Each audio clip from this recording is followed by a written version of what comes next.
Well, I can bring you the first reaction from the SNP leader and Scottish First Minister Nicola Sturgeon to those remarks by Ed Miliband. Nicola Sturgeon, Mr Miliband finally seems to be saying no deals. Is he calling your bluff, do you think? No, he's not. I mean, he's saying he wants a majority. Well, yeah, he's entitled to say that, but all the polls show he's not going to get a majority.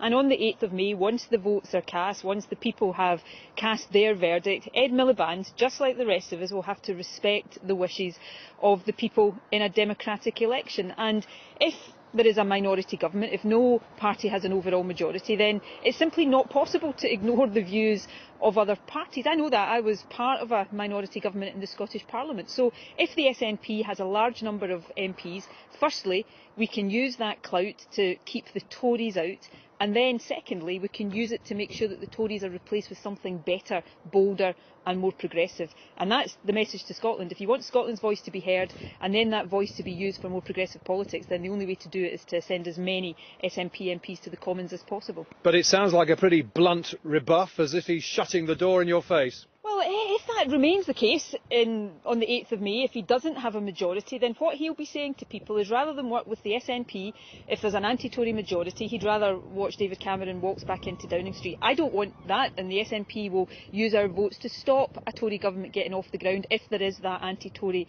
majority. I suspect Ed Miliband will change his tune once the votes are cast. The fact of the matter here is, and I think this is something that all of the Westminster leaders are starting to sound as if they've forgotten, is the people who are in charge, and politicians have to respect the democratic wishes of the people. And if Ed Miliband doesn't get a majority, as the polls are all saying he won't, then he'll have to work with other parties, and the SNP will use our influence to make sure Scotland's voice is heard more loudly than it's been before, but then to make sure that we get better politics out of Westminster for the benefit of ordinary people, not just in Scotland but right across the UK. Theresa May says that any sort of arrangement between Labour and the SNP will produce a sort of constitutional crisis we saw during the abdication crisis. You're smiling. What do you think of that?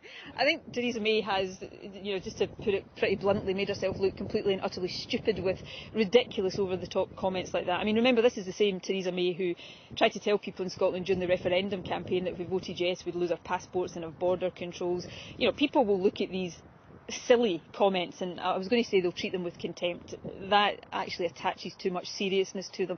People will just laugh at her. Nicola Sturgeon, thank you very much. So you believe that Nicola Sturgeon believes that Mr Miliband will change his tune after voting on May the 7th. Well, we'll see about that.